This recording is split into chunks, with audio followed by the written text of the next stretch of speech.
Hello Philippines, hello world, char!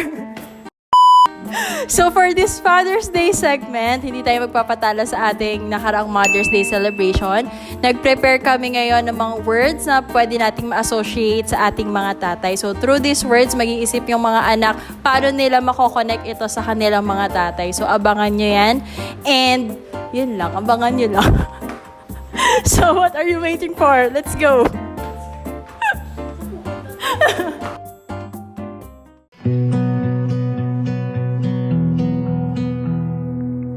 I bet you could have used a minute, just a little time alone. But you let me be your little shadow, following wherever you would go. Then I got a little older, and you gave me space to grow. I don't ever seem to tell you enough, but I want you to know, when God made you my father, He knew who I'd need. When He picked you from the others, He could already see that you would be my hero and everything I wanna be. When God made you my father, He was being good to me. I come to you with all my secrets, and you never ever judge. And when I'm falling in my weakness,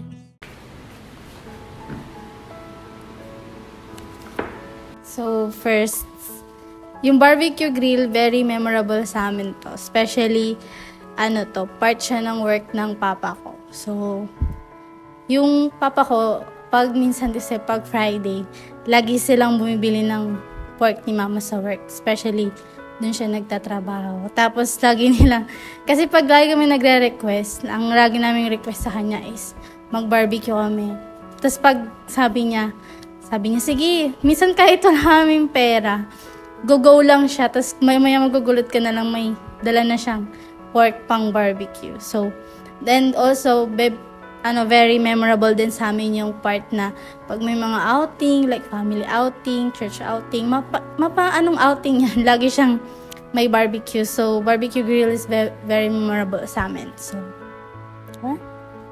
Ayun, so this is the message. So, hi pa, happy Father's Day. Thank you sa everyday mong pagpapaalala sa amin sa mga dapat namin gawin. And thank you kasi you always make us happy, lalo na kapag may mga problema kaming nararamdaman. And nagpapasalamat kami sa'yo kasi kapag alam mo yung tipong nakasimangot ka na, gagawa siya ng joke kahit corny, basta mapatawa ka lang niya.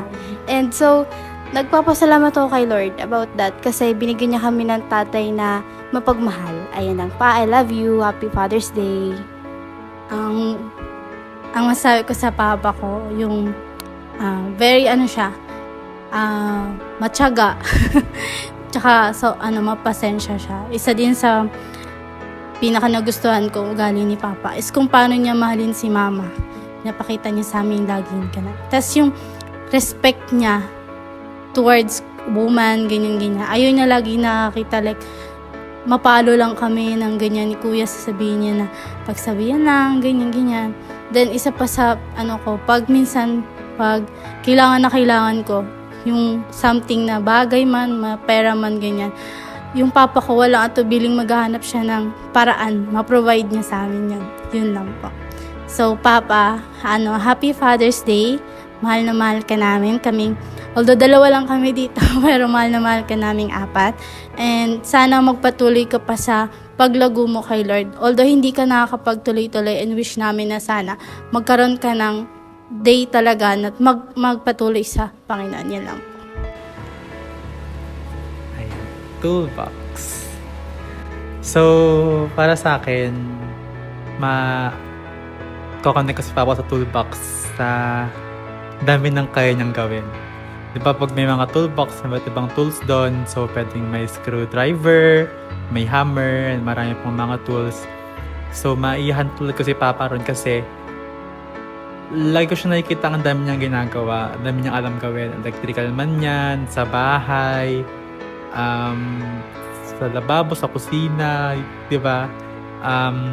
So, very quick siya sa kamay. Very, ang bilis niyang gumawa ng mga bagay-bagay.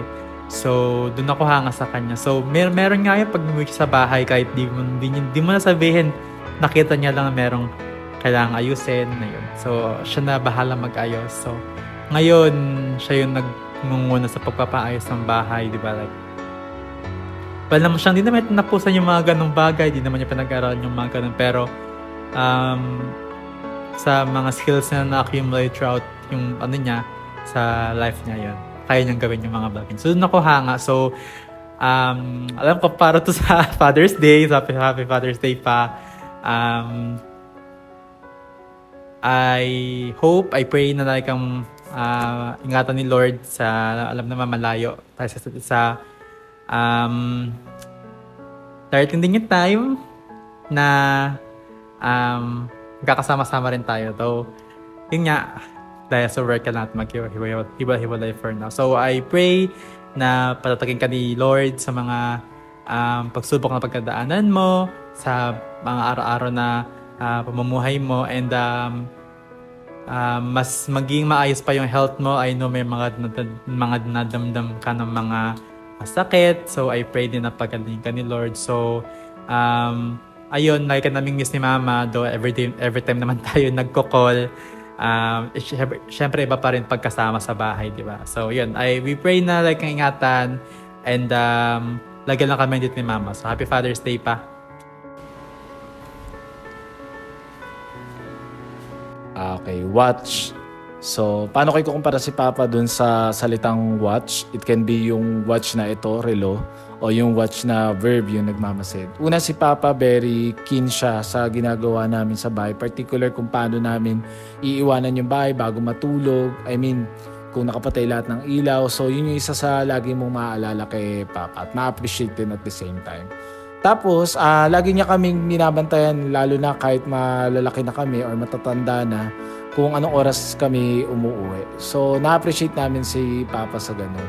So, yun yung lagi mo maririnig kay Papa, anong oras ka uwi, huwag ka magpapagabi, lagi niyong papatayin yung ilaw, tatanggalin yung mga saksakan. So, yung mga pang-araw-araw na bili na yun, lagi mo makikita yung paano niya kami pinoprotektahan, iniingatan at the same time kung paano niya sinisecure yung pamilya. So with that, I want to give my Father's Day message para sa aking ama na siyang nagbigay sa amin ng buhay at ng apelyido. Pa, I love you. Mahal ka namin magkakapatid. Na-appreciate namin yung mga sakripisyo at kung paano mo pinadadama yung pagmamahal at yung pagbibigay mo sa amin. At salamat sa Panginoon dahil nakita ko yung progress niya, especially yung sa patuloy niyang pag-attend sa church. So keep it up pa. At yung pagiging active nyo sa mga gawain ng church, sana ipagpatuloy nyo pa po yun. So, my father is a very hardworking father. So, na-appreciate namin lahat ng mga efforts ninyo at ginagawa nyo para sa pamilya. So, Happy Father's Day at nawa ay ma-enjoy nyo tong araw na to. Not just this day, but every day ay mapadama na kayo po ay ganap naming minamahal. Happy Father's Day po, Daddy. I love you and thank you all the things you give to us. And I wish po na palagi kang healthy and always be strong. And always remember po na mahal ka po namin ni Mami, Paula, and Erin. And I'm so sorry po na wala po kaming gift sa inyo kasi po wala po kaming pera. And si Mami naman po wala din siyang trabaho. But remember po na mahal ka namin lahat. And always. And I wish po na mabayad mo po lahat ng utang kasi po ayaw po kitang na i-stress, and I wish po din na palagi ka pong may blessing kay Lord, and thank you po sa lahat ng binigay mo po sa amin. I love you, Daddy, and Happy Father's Day po. Happy Father's Day po, Daddy. Salamat sa pagmamahal mo sa amin at sa mga binibigay mo sa akin. Ikaw ang nag-iisang lalaking nagmahal sa akin ng todo. At salamat sa lahat, Daddy. Mahal na mahal kita. Alam kong nahihirapan ka, pero nakakaya mo kasi tatay ka namin. I love you so much, Daddy. Alam kong nakukulitan ka na sa akin at magtiwala ka lang sa Panginoon. Lagi tayong gagabayan ng Panginoon. I love you so much, Daddy. And thank you sa pagpapalaki mo sa amin ng mabuti at malapit sa Panginoon. I love you, Daddy. Si Papa, naalala ko siya sa coffee mug kasi nung bata pa lang kami, 1 a.m. pa lang or 3 a.m. Gising na yan. So, kuha na yun ng coffee mug, magkakape na yan. Kasi yung work dati ni Papa, nagsa-sidecar siya. So, bago siya mag-sidecar, magkakape muna talaga yan. Siyempre, para magising siya. Tapos pupunta na yun sa highway, mag-aabang na yun ng pasahero. So, naalala ko kasi nung time na yun, nung estudyante pa kami, wala pa kaming pambaon. So, gagawin ko, papanik muna ako dun sa taas, abangan ko siya, or kapag nandun naman siya, hingin ko na siya ng pangpamasahe or pangbaon ko. Tapos minsan pa nga dumadating sa point na wala pang kita si Papa. So, ginagawa niya, nanghihiram muna siya dun sa mga kasama niya na nagsa-sidecar. So, ganun talaga kahirap yung namin, yung naging buhay namin dati.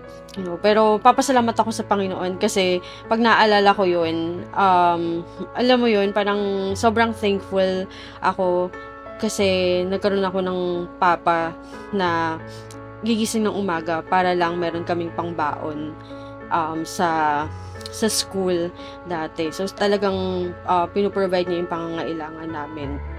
At minsan kapag naman sobra-sobra yung kita ng Papa ko, nag-grocery talaga siya at hindi pwedeng walang kape at asukal. Kaya nga yung may classmate ako, sabi niya sa akin ganun, bakit ganun? Ang dami yung asukal? Kasi yung asukal namin, as in, ilang garapon yun. So, actually, hindi ko rin alam kung bakit ang dami-dami niyang binibiling asukal nun. So, huwag na kayong magtaka kung bakit matataas ang blood sugar natin. Joke. And, sobrang na-appreciate ko yung Papa ko. Kasi isa rin sa, isa rin sa mga bagay na lagi niyang ginagawa sa amin is pinagluluto niya kami palagi. Kaya nga, yung adobo, gustong-gusto ko talaga yung adobo ng Papa ko. So, pinapanood ko siya kung paano siya nagluluto. Kaya kung yung iba nasasarapan sa adobo ko, sa Papa ko, parang feeling ko hindi pasado. Kasi, nung nag-adobo ako dito sa bahay, sabi niya, bakit ganun yung adobo mo? Malabnaw. So, talagang mas masarap pa rin talaga ang adobo ng Papa ko sa akin. At isa sa hindi ko makakalimutan na experience ko noon is nung field trip ko. Tapos, the day before nung field trip, so, syempre, bibili ka ng mga, mga pambaon mo. So, si Mama, nagbigay siya ng budget kay Papa kung magkano lang dapat. So, I think mga 200 pesos lang ata yun. Basta sabi, ito lang, dapat pagkasyahin mo na yan. Pero nung si Papa na yung kasama ko, sa 7-Eleven pa yun sa may paho, naalala ko pa. Sabi ni Papa, sige, kunin mo lang kung ano gusto mo. So, nung bata kami, as in sobrang din naman ako, na-spoiled din kami ni Papa. So, sobrang na-appreciate ko yung lahat ng ginagawa niya para sa amin. Kahit minsan alam ko naman na nahihirapan na siya sa pagbabiyahe, sobrang pa rin talaga, nagtsatsaga pa rin talaga siya. So, Happy Father's Day pa, sobrang nagpapasalamat ako sa Panginoon dahil ikaw yung naging Papa ko.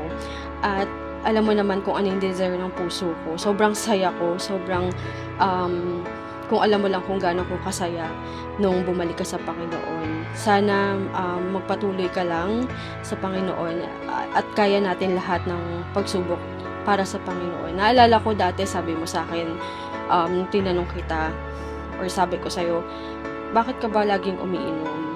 So, sabi mo sa akin, ito na nga lang kaligayahan ko. Pero ngayon, sobrang answered prayer ako kasi natagpuan mo na kung ano talaga yung true joy. At ayun ang Panginoon. Sana pa, magpatuloy ka lang sa Panginoon. At makasama ka rin namin na madala din yung mga kapatid ko sa Panginoon. Sobrang saya ko kasi ngayon nagkakaroon tayo ng time na nagkakabonding tayong pamilya. So sana patuloy lang tayo maglingkod sa Panginoon. I love you pa. Sana mas humaba pa yung buhay mo, mas bigyan ka pa ng Panginoon ng kalakasan, at I pray na magpatuloy ka lang sa Panginoon.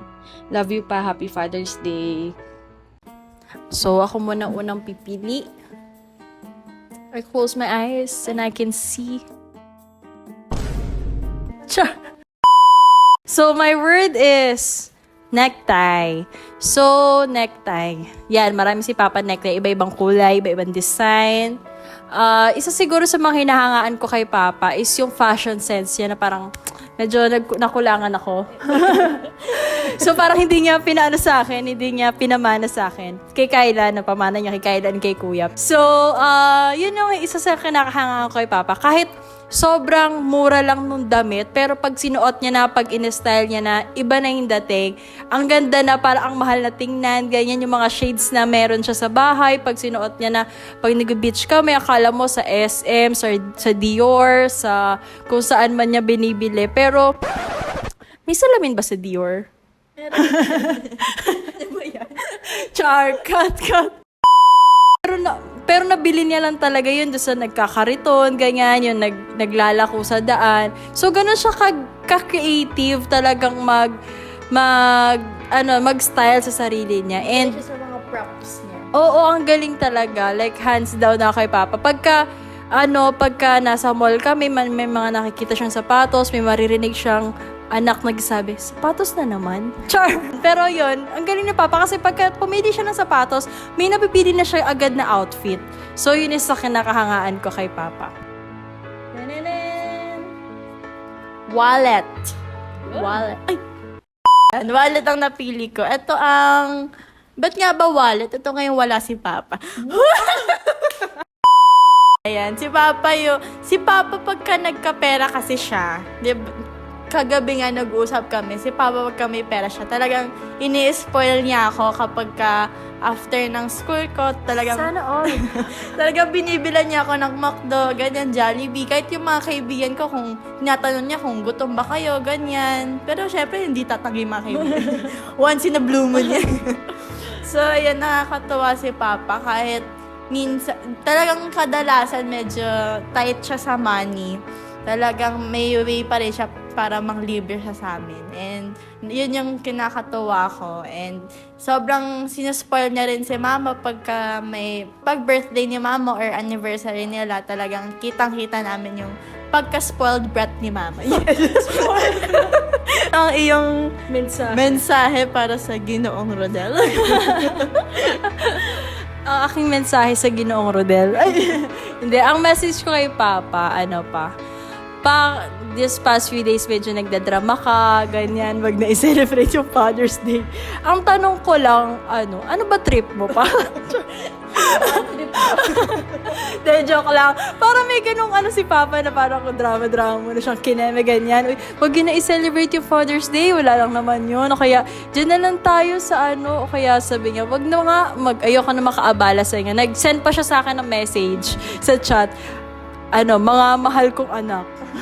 Wag niyo nang ipag-abala ang aking kineme, ganyan. So, ayun lang. Nakakatuwa na si Papa kasi pagka-birthday at Father's Day, gumaganyan siyang drama. So, kami medyo nape-pressure. Naku, ano kayang pwedeng gawin? Pero alam naman namin kung anong gusto mo pa. 2 chicken roll up.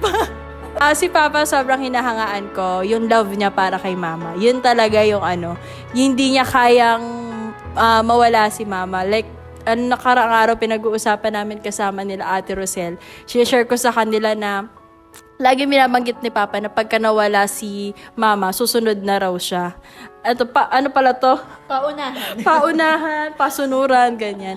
Pero kahit sabihin lang joke yon, ang para sa aming mga anak, sobrang blessing yun na may ganun yung tatay namin. In this world na parang... Namamatay siya? Hindi. In this world kasi na parang puro yung mga lalaki hindi okay, walang tatay, ganyan. Yung tatay namin sobrang faithful sa mama namin, pinapakita kung paano mahalin ang isang babae. So, happy wedding anniversary pala to. Hindi, so ayun. Pero aside doon, syempre, yung pagkatatay niya sa amin na nasobrahan naman sa pagiging protective. Kaya baka hanggang 50 years old, sama-sama kami. So, ayun, pa-blessing kayo talaga sa amin. Hindi man namin madalas sabihin sa inyo, no, parang puro tawa lang kami sa'yo, puro iwas pag kumikiss ka, ganyan. Pero, thankful kami sa presence mo. Pagka wala ka, hinahanap ka namin. Lalo na ako kasi walang maghatid sa akin, di ba? So, sobrang, thankful ako kay Papa kasi lagi niya akong hinahatid talaga sa work ever since na nakawan ako. So, kahit alam kong pagod na pagod si Papa, puyat, nung paggabi, ganyan, sinahatid pa rin niya ako. Ayun, pa-blessing kayo, wag niyo isipin na hindi. Di, alam niyo naman yun. Alam ko naman nararamdaman niyo yung pagmamahal namin sa inyo. And as time goes by, sana patuloy pa na mapakita yung pagmamahal namin sa inyo. So, yun lang. Happy Father's Day, Pa. I love you, Pa. Ayun, Happy Father's Day kay Papa. And kung nung last Mother's Day, si Mama sabi ko na magaling siya may pag-usap and makapag-share ng gospel. Si Papa din, magaling din siya mag-share ng gospel. Kasi talagang siya yung nag-share ng gospel sa mga kaibigan ko. Hindi ako. Si Papa nakakatawa kasi naiisingit na yung gospel ba kung talagang ang mga unang words niya, alam mo, pag mamamatay na tayo. Grabe talaga eh. Kahit yung mga Grab driver, medyo natatakot na eh. Habang nagdadrive, alam mo, mamamatay na tayo. Ganon siya. Pero, ayun, si Papa, okay naman siya. Okay na to. Hindi, si Papa, sa sobrang sweet niya, ayaw na namin. Hindi, sa sobrang sweet ni Papa, talagang napapaiwas kami. Ganon siya. Pero si Papa kasi sobrang nakakatuwa siya kahit wala pa siyang ginagawa. Alam nila Ate Celia, nila Kuya Jason, nila Tita Rose, ganyan. Yung mga kinakwento namin nung last Thursday, talagang si Papa kahit anong gawin, kahit umupo lang siya, talagang nakakatawa na siya. Ano siya? Komedyanteng hindi bayad. Ayun. And si Papa, ayun nga, na yung fashion sense niya talagang grabe. Parang wala siyang mga anak. Ganyan siya nagbibinata